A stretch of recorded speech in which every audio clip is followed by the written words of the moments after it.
Selectrideorrace. Selectrideorrace. It's 2021 Z900RS.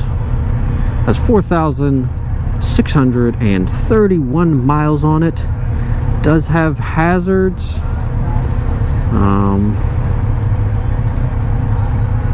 Has traction control modes, which is very cool. Only two traction control modes. My guy Randy's Reality behind me there on the ZX6R.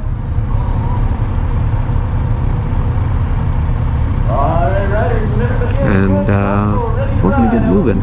See what this bike's all about. Beautiful paint. See the flake on that there.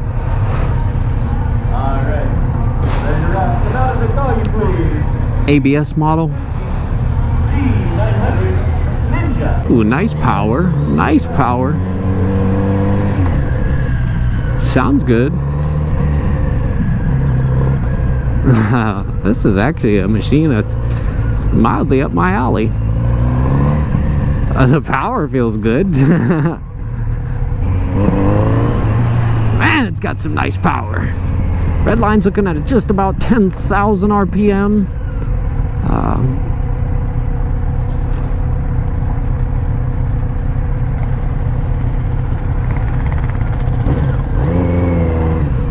Believing this is a shift light in the middle, as well as a mildly digital gauge in the center there to kind of divide up the analog speedometer. See if we can find neutral here. Very nice. Found neutral very, very nice. These Kawasaki frame sliders on there, looking pretty crazy. Yeah, this thing feels awesome. Let's see what we get moving here. We can feel a little more of what this machine can do.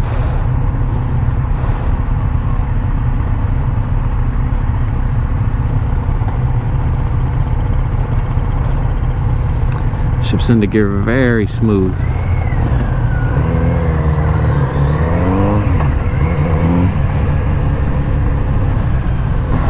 It's a little twitchy when you let off the throttle, this machine.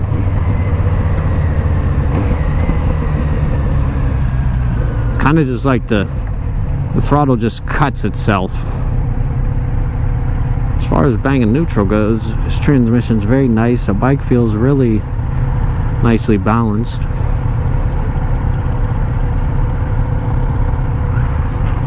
Look at that paint. Very cool color, especially for a retro machine.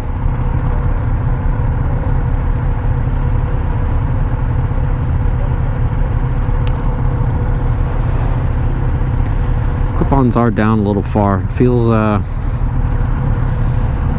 little strenuous on the arms, I guess, if you feel it. Like, feels like reaching forward almost, if to say.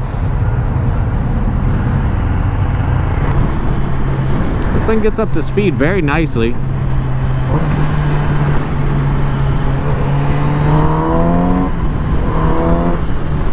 Very nice. Look at those gauges. Real beautiful for being analog. And adding in, just, you know, mildly incorporating that digital feature to it.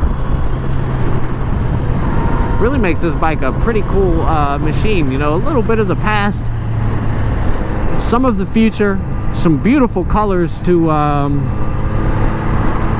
you know, atone to what this machine has to offer. Got a little muscle. Got some power in there. Yes. For 900.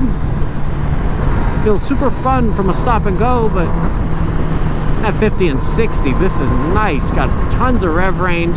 Haven't even mildly begin to touch what this bike can, just the RPM range is so nice.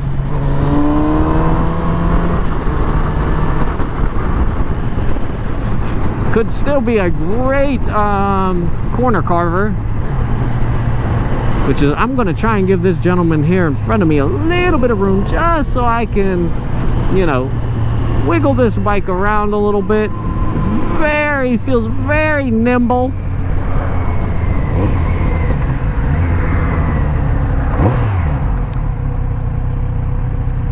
Ergos are very, very nice.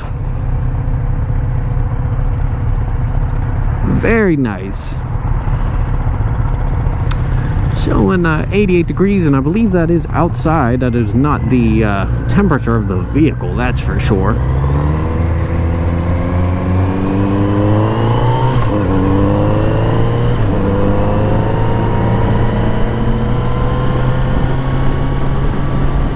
Beautiful rev range. You could probably just ride around in third.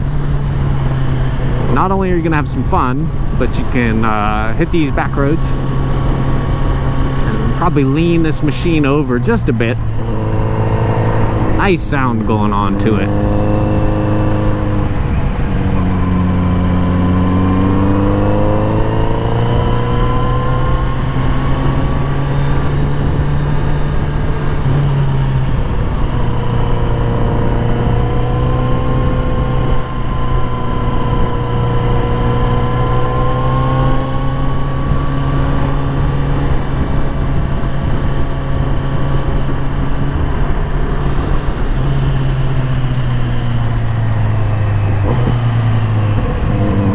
Nice little pops on decel.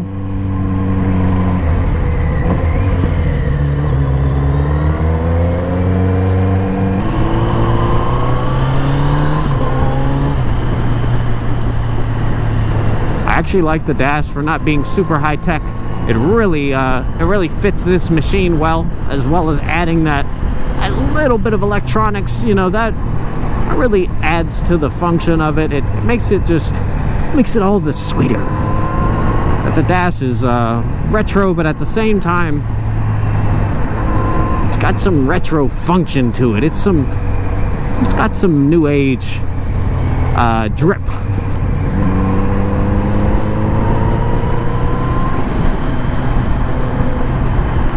Third gear, 4,000 RPMs, like 35 miles an hour about.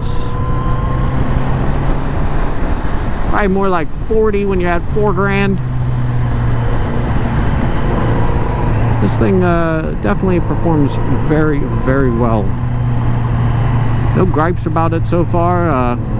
Nothing feels out of the ordinary. If you really like the way this bike looks, then I don't see anything wrong with it. The power is super cool and super fun. The way it's delivered. Oh yeah. And for a cafe, it feels right in the corners. Feels decent. Feels decent indeed. Otherwise, guys, I appreciate you jumping on Selectrideorrace and checking out my channel, as well as the other videos that I have to offer, the reviews, the Ninja H2 content, and everything else in between there. Hope you guys enjoyed this review and the many more to come throughout this season and on to the next one. Until next time, guys, keep watching, ride safe out there. Until next time, Selectrideorrace.